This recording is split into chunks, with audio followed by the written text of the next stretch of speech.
Hola, en este video quiero que miremos cómo se aplican las funciones exponenciales a problemas de modelación y hagamos algunos ejemplos con esto. Pero primero tenemos que recordar qué es una función exponencial y cómo se representa. Entonces recuerden que una función exponencial es de la forma f de t igual a la t, donde a es la base, es un número necesariamente mayor que 0, entre 0 y más infinito, y t es la variable. Recuerden que la gráfica de una función así tiene tres posibles comportamientos. Primero, si a es un número mayor que 1, esta función es creciente. Si a es un número menor que 1, esta función es decreciente.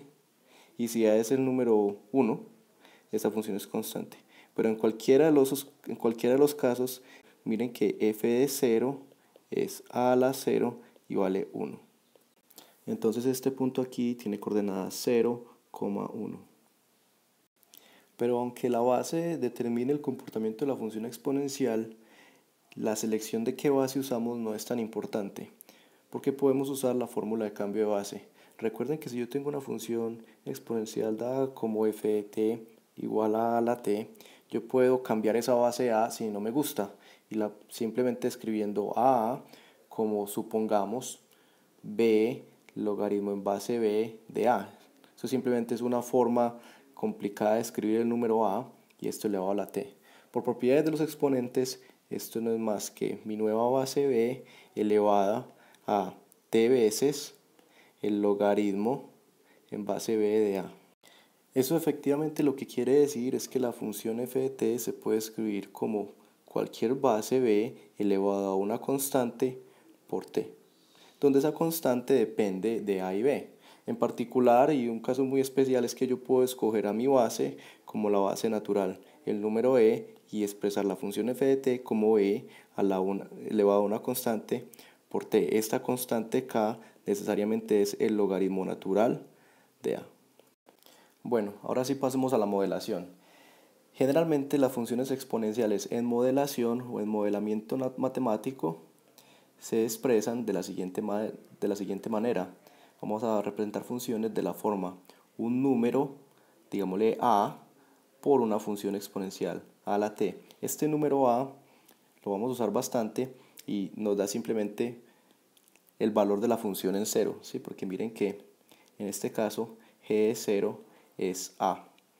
Y típicamente este t, esta variable independiente, va a representar el tiempo en algunas unidades. Listo, entonces vamos a hacer algunos ejemplos de escenarios diferentes en los cuales nos resulta un modelo exponencial. Miren este primer ejemplo. Nos describe una función en palabras y dicen que una población de células cancerígenas, inicialmente con 4 células, se triplica cada mes. Lo primero que hay que hacer es identificar las variables. En este caso, la variable independiente es el tiempo, llamémoslo t, y para esta variable, como siempre, tenemos que decir la descripción, las unidades, que en este caso nos están hablando de meses, entonces podemos tomar mes, y como es el tiempo, tenemos que especificar un punto de partida, por ejemplo, decir que t igual 0 corresponde a cuando habían 4 células. La variable dependiente, que es lo que está cambiando con el tiempo, es el número de células, llamémoslo n, igual al número de células. Y lo que tenemos entonces es que n es una función del tiempo. Y lo que queremos hallar es una fórmula para esta función. Para hacer esto vamos a tomar la descripción que nos hicieron en palabras y vamos a volver primero una tabla y a partir de la tabla vamos a deducir cuál debe ser la fórmula. Listo, entonces en el tiempo t igual 0, como acordamos, había 4 células y que las células se triplican cada mes. Es decir, después de un mes, las 4 células que habían se triplicaron, entonces tengo 4 por 3, que son 12. Al siguiente mes, las células que habían en el mes anterior, es decir, las 12 que había, se triplicaron. Lo que tengo entonces voy a escribir esto así, 4 por 3 por 3, es decir, 4 por 3 al cuadrado, y esto da 36. Al siguiente mes, las 36 células se triplicaron, pero lo voy a escribir usando esta expresión, es decir, voy a decir que al tercer mes había 4 por 3 al cuadrado por 3, lo que me resulta en 4 por 3 al cubo. Así sucesivamente, en el t-º mes o cuando han pasado t meses podemos ya observar un patrón, y lo que vamos a poner aquí a la derecha será la fórmula para n como función de t. Entonces miren que cuando hay 0 meses es 4 por 3 a la 0. Cuando hay un mes es 4 por 3 a la 1. Cuando van 2 meses es 4 por 3 a la 2. Cuando van 3 meses es 4 por 3 a la 3. Y entonces cuando van t meses será 4 por 3 a la t. Y esa es mi fórmula para n como función de t. La función resultante entonces es una función exponencial de base 3, cantidad inicial 4, y es creciente porque la base es mayor que 1.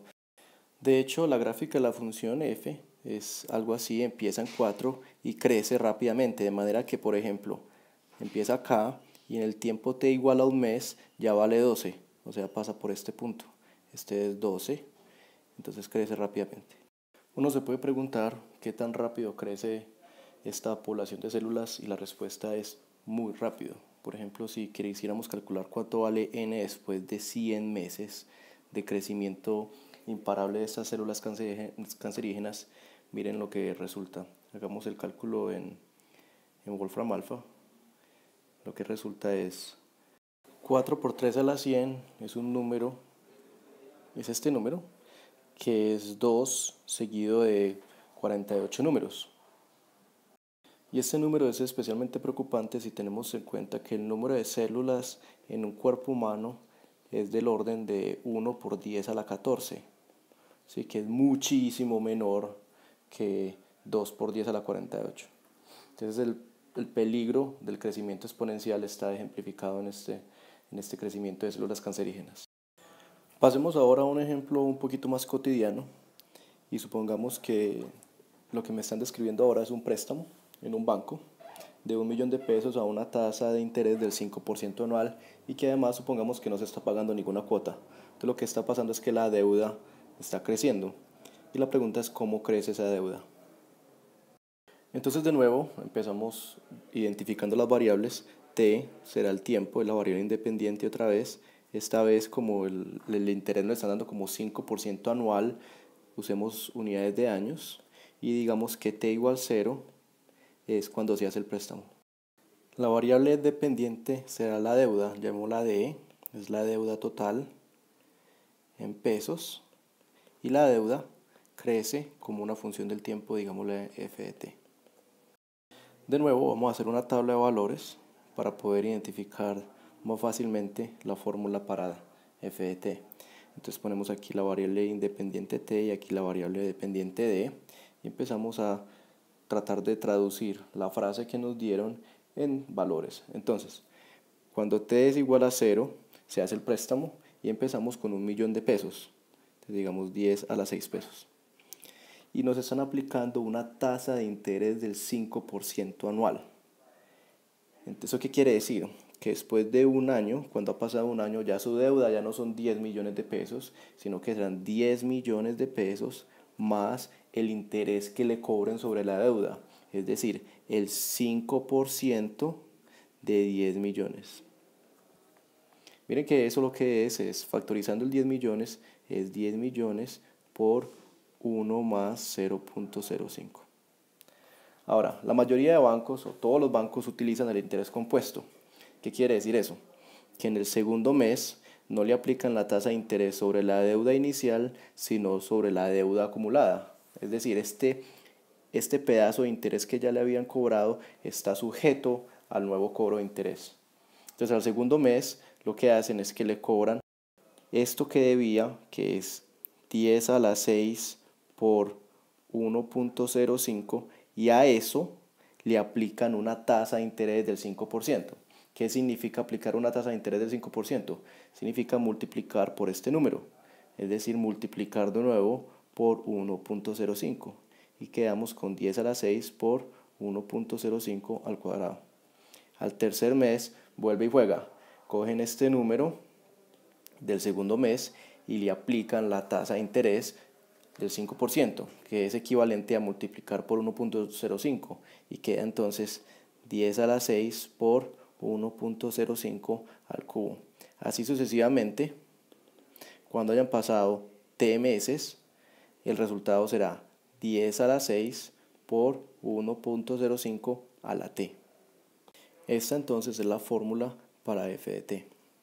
Miren que de nuevo tenemos una función exponencial con base mayor que 1, definida para los t mayores que 0, y que como condición inicial tiene 10 a la 6. Es una función creciente porque la base es 1.05, pero es únicamente un poquito mayor que 1. La pregunta es, por ejemplo, ¿qué tan rápido crece esa función? Es decir, preguntemos, por ejemplo, cuánto vale f después de 10 años. ¿Sí? ¿Cuánto será la deuda después de 10 años a una tasa de interés del 5% si no se paga ninguna cuota? Los invito a que hagan el cálculo y verifiquen que esto da 1.62 por 10 a la 6 aproximadamente, o sea, 1.620.000 pesos. ¿Eso qué quiere decir? Que su deuda ha aumentado después de 10 años en un 160%. Una pregunta interesante que les quiero dejar de tarea para los que estén interesados es, ¿qué pasa si yo pago cuotas? Típicamente cuando uno saca un préstamo tiene que pagar cuotas en cada periodo.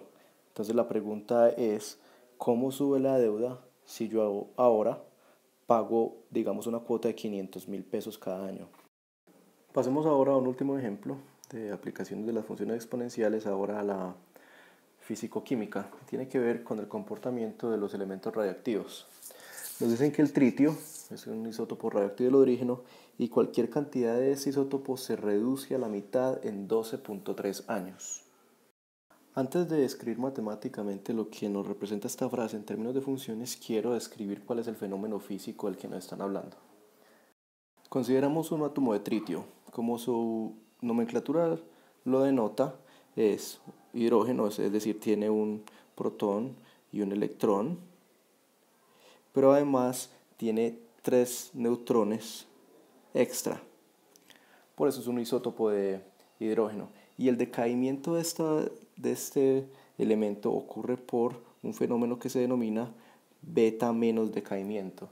Y lo que pasa es que una partícula, típicamente de un electrón libre a alta velocidad proveniente de otro átomo inestable, le pega a esos neutrones y cambia el elemento. Y en este caso la reacción resulta en un isótopo del helio que tiene 2 protones, un neutrón y sus 2 electrones correspondientes.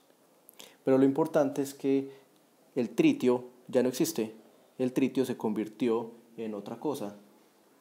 ¿Sí? Se convirtió ahora en un isótopo del helio.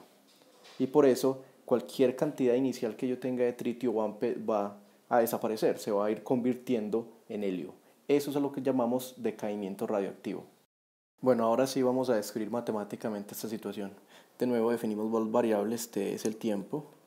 En este caso, las unidades que tienen sentido son años y es, digamos que t igual a 0 es cuando tenga la cantidad inicial. La variable dependiente, digamos que es la cantidad de helio, llamémosla c, y c es una función del tiempo. En particular, nos están hablando de una cantidad inicial cualquiera, entonces démosle un símbolo a eso. La cantidad inicial será f de 0 igual a, digámosle, c sub 0. De nuevo hagamos una tabla de valores para describir esta situación. Y empezamos por el dato inicial. Cuando t vale 0, nos están diciendo que hay una cantidad inicial, la llamamos c sub 0. Y ahora sigue la parte interesante. Nos dicen, esa cantidad inicial se reduce a la mitad en 12.3 años. Es decir, que pasados 12.3 años ya no tengo C0, sino C0 por un medio. Ese isótopo sigue decayendo, de manera que cuando pasen otros 12.3 años, o sea, después en 24.6 años, esta cantidad que tenía aquí a los 12.3 años se redujo a la mitad y me queda así, es decir, C sub 0 por 1 sobre 2 a la 2. después de 12.3 años, que eso es 36.9 años, la cantidad que tenía acá se reduce a la mitad y me queda c sub 0 por 1, un medio, al cuadrado por otro un medio, es decir, c sub 0 por 1 sobre 2 a la 3, y así sucesivamente. Nos queda entonces hallar el patrón y calcular la fórmula para la cantidad del isótopo en cualquier tiempo t. Entonces miren lo siguiente, cuando iban una vez 12.3 años, la cantidad era c sub 0 por un medio a la 1. Cuando había pasado dos veces ese periodo de 12.3 años, la cantidad de isótopo es c sub 0 por un medio a la 2. Cuando había pasado tres veces, la cantidad es c sub 0 por un medio a la 3. Entonces, si va un tiempo t en general, yo lo que tengo que averiguar es cuántas veces en ese tiempo t ha pasado ese periodo de 12.3 años. ¿Sí? Ese número de veces va a ser el exponente. La cantidad inicial sigue siendo c sub 0 y ese c sub 0 lo tendré que multiplicar por un medio, y ese un medio será elevado al número de veces que ha sucedido este periodo de 12.3 años en t años, es decir, elevado a la t dividido 12.3. Esta es entonces la fórmula para la cantidad de material radiactivo en el tiempo t, y arreglémoslo un poquito para que parezca una función exponencial como la que hemos visto, ¿sí? Escribamos f de t es c sub 0 por 0.5 elevado a la t sobre 12.3, y utilicemos las propiedades de los exponentes para escribir ahora esto como c sub 0 por 0.5 a la 1 sobre 12.3 todo elevado a la t. Ahí ya identificamos la base. La base será precisamente 0.5 elevado a la 1 sobre 12.3, que si ustedes hacen el cálculo resulta en c sub 0 por 0.945 elevado a la t. Entonces la base del decaimiento exponencial es 0.945, y miren que es importante que este número es menor que 1, y por tanto la función en efecto decae, empezando en una condición inicial c sub 0, irá decayendo exponencialmente de manera asintótica al 0.